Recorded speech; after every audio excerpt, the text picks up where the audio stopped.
Hey, what's up, guys, and welcome back to another Real Madrid preview. This is the preview to Real Madrid against Arsenal for the Champions League second leg. The big question going to this game is, can Real Madrid produce another remontada, another magical night? And this is the hardest, the trickiest remontada we are going to experience in a long time. Forget about, you know, last season and the fact that we managed to beat the likes of Manchester City, the likes of Bayern Munich. Forget about even previous years when we were at Anfield 2-0 down, 5-2 win. Forget about the PSG win at the Bernabeu. Forget about the Manchester City win at the Bernabeu. Forget about the Chelsea win at the Bernabeu. This is a different ball game because Real Madrid are heading back to the Bernabeu 3-0 down, and also this is a team that is not playing well. There is no confidence in this team. There seems to be nothing going for the players that we can suggest that this team will definitely produce a magical moment. Even last season, even the season before last season, I would have had into this game thinking, you know what, it's still Real Madrid, it's still a team that is as historical in this competition. It is Real Madrid's competition. But having looked at the last couple of games, and this season in general, Real Madrid just haven't been good enough. We haven't been. And let's just look at the fact that we beat Alaves, but narrowly, and we deserve to drop points. We got humiliated by Arsenal last week. We were humiliated by Valencia at the Bernabeu. Real Sociedad scored 4 goals at the Bernabeu. Leganes nearly won at the Bernabeu. And that is literally just after the international break and the last couple of games. So there is nothing for us to suggest that Real Madrid can make the comeback, except for obviously having that optimism, having hope, having that belief. As Jude Bellingham said, at this club, in the fan base, within the club, the players, they're not going to come out and say that it's over. Now, whether the players think it is over, they are not going to say. And I hope they don't have that mentality going to this game and they don't play like the game and the tie is over. Because I am probably part of a minority here, and you can call me delusional, but I do believe that there is a way you can get over and redeem yourself and come back into this tie. There is a way.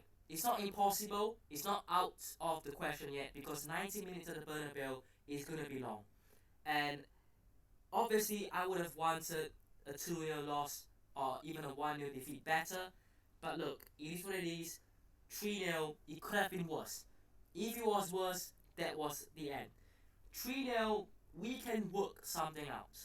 It's going to be extremely difficult. Let's just say that for one. Number one, that's extremely difficult.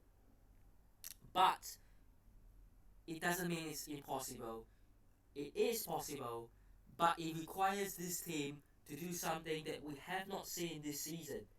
Defensively, we have to be playing at the highest level. Are we going to keep a clean sheet in 90 minutes? I doubt so. So if you can't keep a clean sheet in 90 minutes and you will concede at least a goal, you need to score 4 goals, at least. If you concede 2 goals, you need to score 5 goals. So we have to have that balance. Defensively, we must be solid, but offensively, we have to be solid. We are trailing this game, we are trailing in this tie, we are 3-0 down in this tie.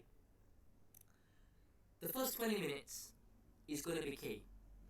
If Real Madrid can get that goal in the first 20 minutes, the Bernabeu will have a different atmosphere. And these players have felt that atmosphere at the Santiago Bernabeu. And in order to get that atmosphere, to keep them going, to get that second and third goal, the fans must have something to cheer for.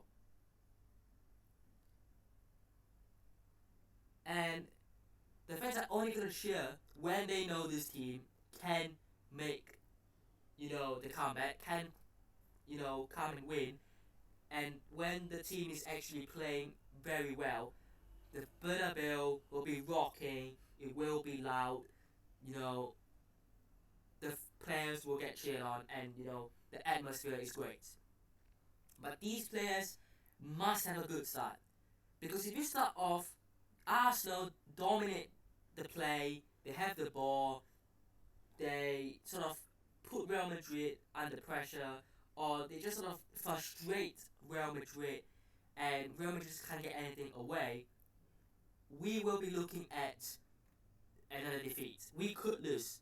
Let's also, consider the fact that we could lose this game. Like at the Bernabeu, we could lose, definitely.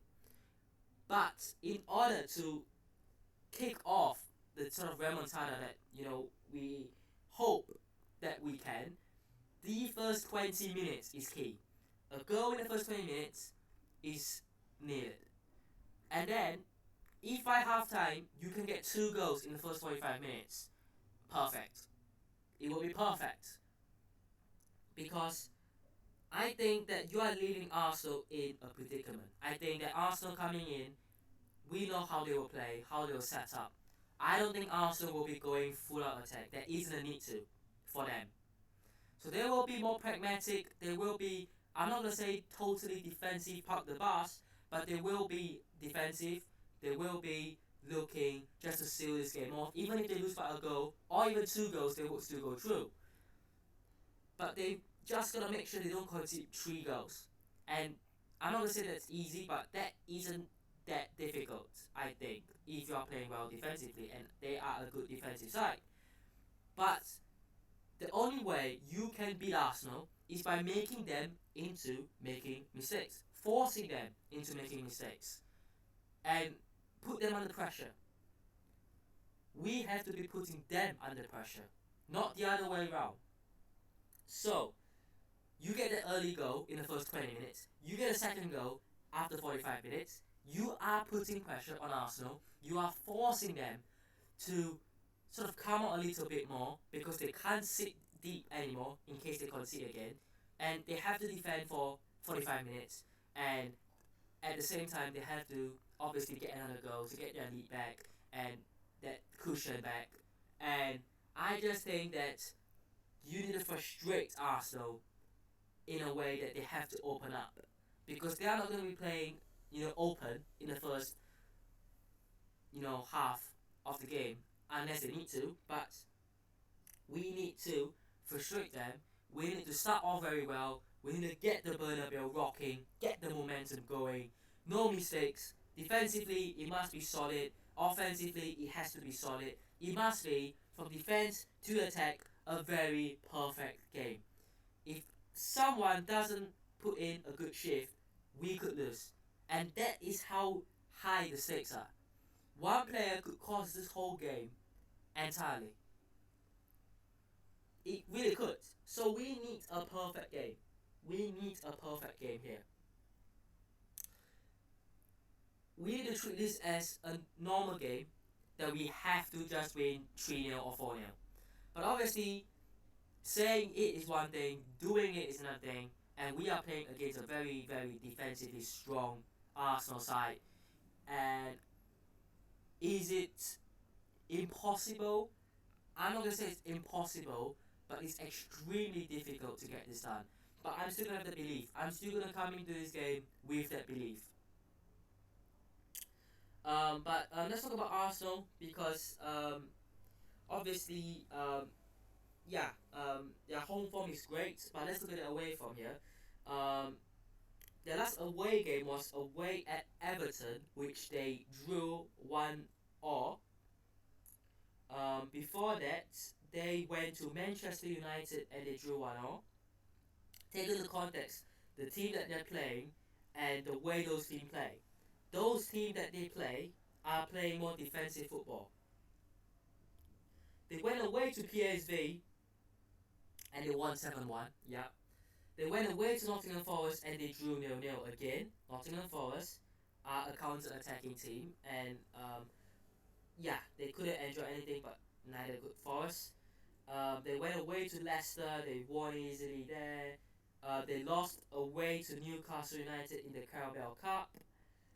They beat Girona away. They beat Wolves away. Um, they drew with Brighton away at the start of the year. They beat Brentford away. Look, the teams that they have beaten away, um, yeah.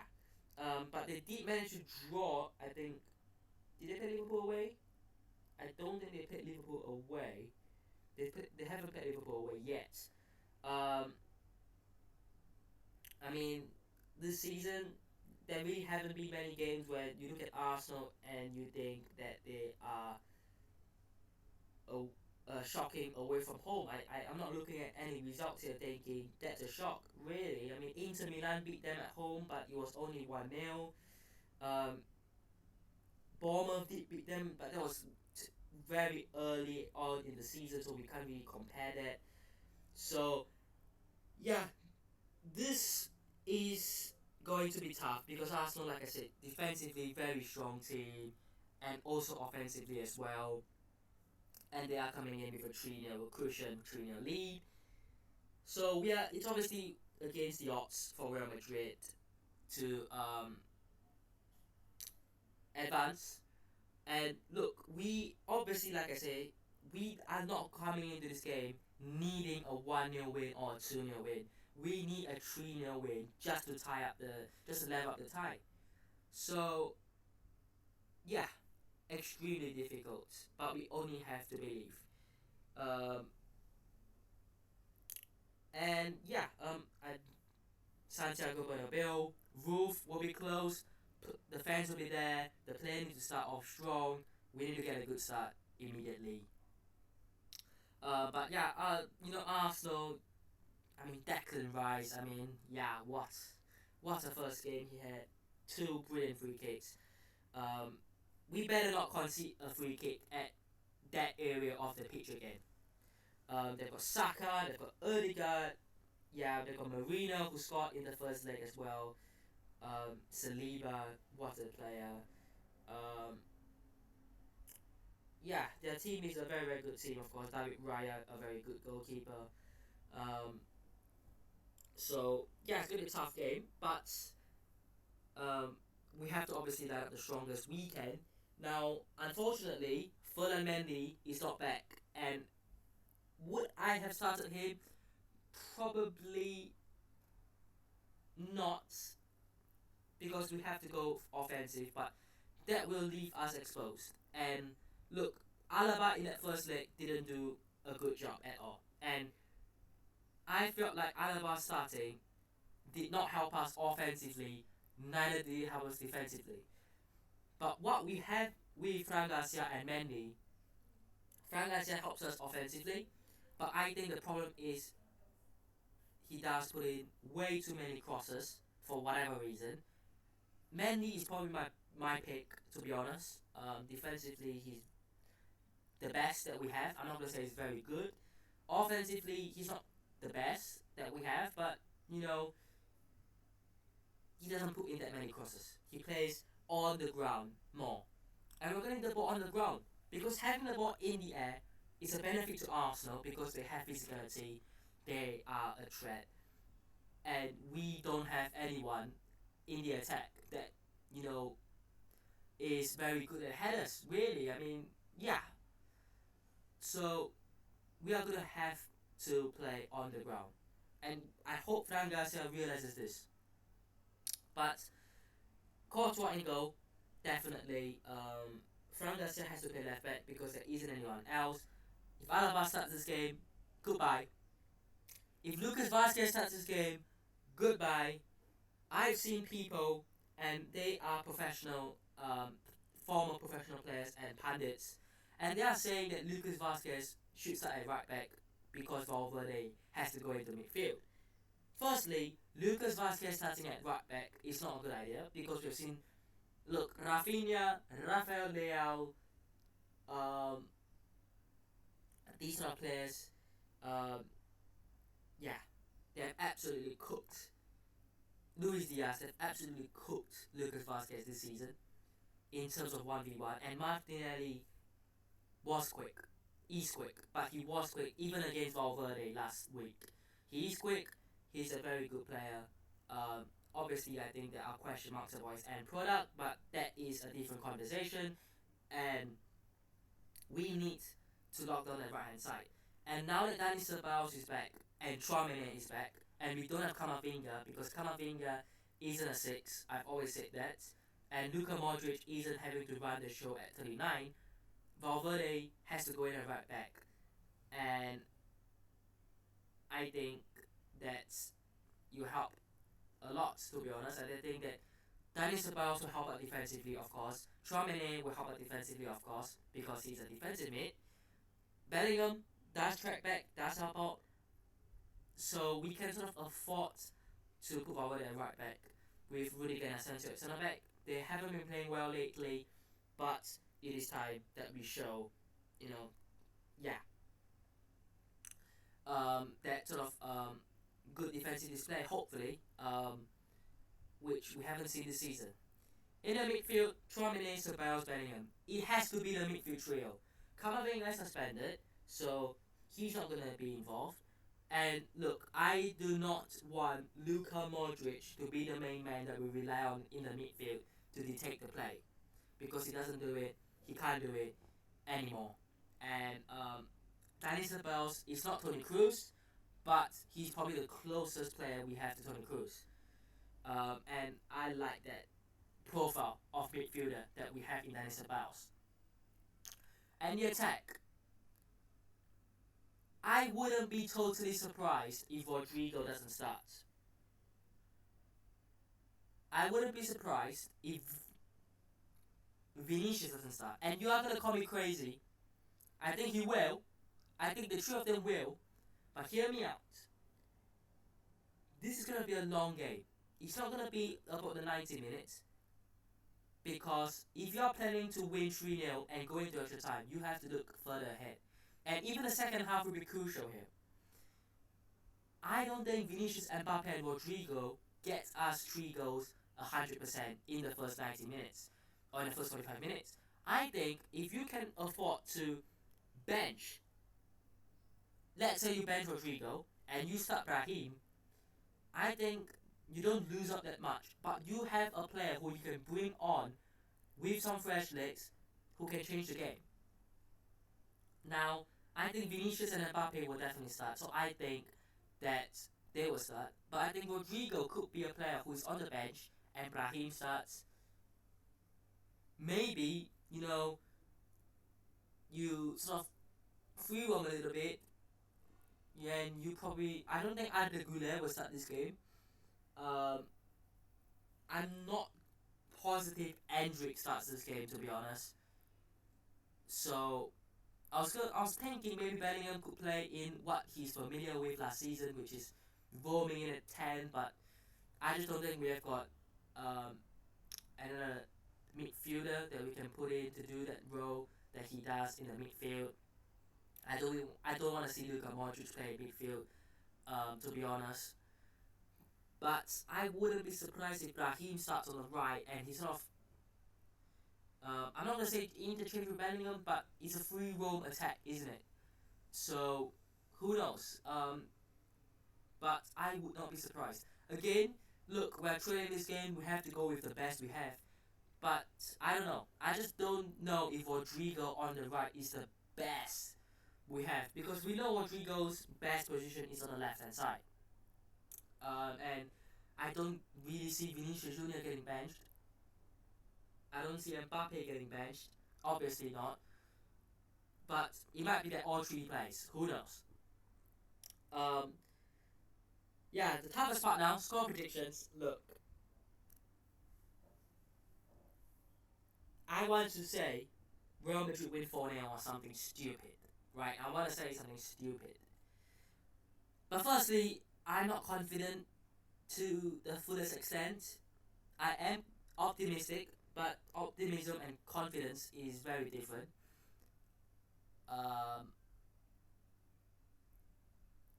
but I think I personally I'm thinking Real Madrid 3, Arsenal 1. But I don't really want to say that because Real Madrid will get knocked out. But I feel like if I say Real Madrid 4, Arsenal 1, and then I say, oh, but we're going to extra time, you'll just be fantasizing a little too much. So I'm going to go against Real Madrid, and I'm going to say Real Madrid 3, Arsenal 1, in the hopes that Real Madrid prove me wrong and prove everyone wrong. And we can only hope. Like I said, optimism is the only thing the fans are clinging on to right now. Because the reality is that we might get knocked out here. We might be sent home. It's not a good season. It's not been a good season. But we've got one hope to rely on. And it's these players turning up. This is a must turn up game for the players. If the players don't turn up in this game, we are finished, to be honest. Let me know what your thoughts are. Let me know what your score prediction is. But I hope you guys have enjoyed today's video. Hit the notification, subscribe to the channel on already, and hopefully, when I'm back for the review, we'll be fantasizing Real Madrid going through somehow. But peace.